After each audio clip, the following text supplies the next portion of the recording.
Video part 2 ini akan membahas mengenai subbab 3 dan 4 dari materi Sosiologi Media dan Komunikasi Massa. Materi presentasi ini seharusnya dibawakan oleh Francisca Vina Yunita, tetapi karena yang bersangkutan baru saja mengalami operasi dan saat ini merasa belum sanggup untuk melakukan presentasi, oleh karena itu subbab ini akan kembali saya Yolanda Patricia yang akan mempresentasikannya. Subbab 3, 4 era perkembangan komputerisasi. Era yang pertama adalah era komputerisasi. Periode ini dimulai sekitar tahun 1960-an, ketika mini komputer dan mainframe diperkenalkan perusahaan seperti IBM ke dunia industri. Pemakaian komputer di masa ini ditujukan untuk meningkatkan efisiensi, karena terbukti untuk pekerjaan-pekerjaan tertentu menggunakan komputer jauh lebih efisien, terutama dari segi waktu dan biaya dibandingkan dengan mempekerjakan berpuluh-puluh SDM atau sumber daya manusia untuk hal yang serupa. Era kedua adalah era teknologi informasi. Era ini terjadi di awal tahun 1970-an. Teknologi PC atau personal komputer mulai diperkenalkan sebagai alternatif pengganti mini komputer. Kegunaan komputer di perusahaan bukan saja hanya untuk meningkatkan efisiensi, tetapi juga untuk mendukung terjadinya proses kerja yang lebih efektif. Tidak seperti halnya pada era komputerisasi ketika komputer hanya menjadi milik pribadi. Pada era inilah komputer memasuki babak barunya, yaitu sebagai suatu fasilitas yang dapat memberikan keuntungan kompetitif bagi perusahaan, terutama yang bergerak di bidang pelayanan atau jasa. Era ketiga adalah era sistem informasi. Mengacu pada Indrajit, ia mengatakan, teori manajemen organisasi modern secara intensif mulai diperkenalkan di awal tahun 1980-an. Salah satu teori yang paling banyak dipelajari dan diterapkan adalah mengenai manajemen perubahan. Pada hampir semua kerangka teori manajemen perubahan, ditekankan pentingnya teknologi informasi sebagai salah satu komponen utama yang harus diperhatikan oleh perusahaan yang ingin menang dalam persaingan bisnis. Tidak seperti kedua era sebelumnya yang lebih menekankan pada unsur teknologi, pada era manajemen perubahan yang lebih ditekankan adalah sistem informasi, karena komputer dan teknologi informasi merupakan komponen dari sistem tersebut. Era yang terakhir adalah era globalisasi informasi. Fenomena yang terlihat adalah bahwa sejak pertengahan tahun 1980-an, perkembangan di bidang teknologi informasi, khususnya komputer dan telekomunikasi sedemikian pesatnya, sehingga kalau digambarkan secara grafis, kemajuannya akan terlihat secara eksponensial. Media masa depan dan platform teknologi komunikasi. Teknologi komunikasi membutuhkan platform pengembangan yang jelas di masa depan. Saat ini, perkembangan teknologi telematika berada pada situasi anomi, yaitu suatu situasi di mana tidak adanya platform yang jelas arah pengembangannya. Hal ini disebabkan karena setiap negara berlomba-lomba mengembangkan teknologi telematika sesuai dengan pasar nasional maupun internasional. Bahkan perkembangan teknologi tersebut tanpa uji coba manfaat, resiko, dan masalah model, namun sudah dipasarkan di masyarakat. Oleh karena itu, pengembangan media baru atau new media dapat menjadi kajian tersendiri yang serius dalam aspek-aspek sosial. Menurut Sailingworth, platform media masa depan adalah A. Jaringan nirkabel berbandwidth lebar, B. Komputer notebook multimedia, dan C. Komputer jaringan nirkabel multimedia genggam.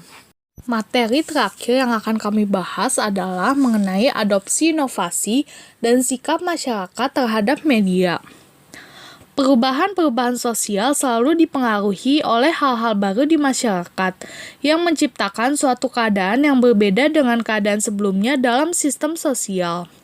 Sesuatu yang baru tersebut menyebabkan perubahan dalam masyarakat itu selalu berhubungan dengan difusi inovasi, di mana perubahan dipacu oleh penyebaran suatu pengetahuan yang baru. Difusi inovasi amat dekat kaitannya dengan perubahan sosial, sedangkan perubahan sosial itu berkaitan dengan sistem sosial masyarakatnya. Sebagaimana yang sudah pernah dibahas sebelumnya oleh kelompok lain mengenai teori sistem sosial Talcott Parsons, bahwa setiap masyarakat memiliki sistem sosial yang dapat digambarkan dengan AGIL. A adalah adaptation, di mana sistem beradaptasi dengan lingkungannya. G adalah goal attainment, di mana sistem memiliki tujuan-tujuan yang akan dicapai. I adalah integration, di mana setiap bagian sistem berhubungan satu dengan lainnya secara erat dan saling mendukung fungsi masing-masing. L adalah latency pattern atau maintenance. Sistem juga secara laten memiliki kemampuan untuk mempertahankan pola-pola, aturan-aturan yang ada, bahkan memiliki kemampuan untuk memperbaiki sistem yang rusak apabila ada serangan dari luar sistem. Karena itu, apabila ada inovasi dalam masyarakat, maka rentang waktu yang ada dan dibutuhkan oleh sebuah inovasi untuk dapat bermanfaat dan dicernakan dalam sistem aksi Parsons ini. Sampai kemudian seseorang dapat memiliki sebuah tindakan yang akan dipilihnya, menerima atau menolak inovasi tersebut. Sehubungan dengan proses perubahan sosial menuju adopsi dan difusi inovasi, Rogers membuat model tahapan proses keputusan inovasi. Adopsi inovasi dimulai dari pengenalan terhadap sebuah inovasi. Pada tahap ini, ciri pengenalan tergantung pada karakteristik ciri sosial ekonomi, ciri kepribadian, dan perilaku komunikasinya. Mengenal objek inovasi menjadi syarat ia memasuki tahap persuasi, di mana pada tahap ini ia membentuk sikap suka atau tidak terhadap inovasi. Sikap persuasif terbentuk tergantung dari sifat inovasi itu terhadap pribadi seseorang.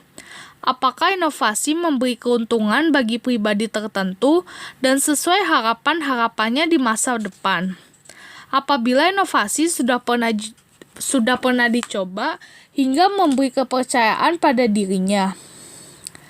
Tahap persuasif menentukan keputusan seseorang untuk mengadopsi atau menolak inovasi itu. Tahap keputusan memberi kepastian terhadap tahap pelaksanaan inovasi. Bagi keputusan menerima inovasi, maka terbentuk dua pelaksanaan, yaitu sebagai pengguna lestari inovasi sampai dengan penghentian pelaksanaan inovasi. Namun, bagi keputusan menolak inovasi juga terbentuk dua pelaksanaan, yaitu sebagai pengguna akhir inovasi atau tetap menolak. Setiap pilihan dalam tahap keputusan dan pelaksanaan inovasi akan memasuki tahap terakhir dalam proses inovasi, yaitu tahap konfirmasi. Bagi yang mengadopsi inovasi akan memberi alasan dan mencari alasan, termasuk melakukan konfirmasi terhadap pilihan-pilihannya untuk mengadopsi inovasi tersebut. Begitu juga sebaliknya. Bagi yang menolak inovasi akan memberi alasan dan melakukan konfirmasi terhadap alasan-alasannya untuk menolak inovasi. Terakhir ada sikap masyarakat terhadap inovasi. Dalam masyarakat yang terbuka terhadap perubahan-perubahan sosial, seperti misalnya masyarakat postmodern, inovasi adalah pilihan dan gaya hidup mereka.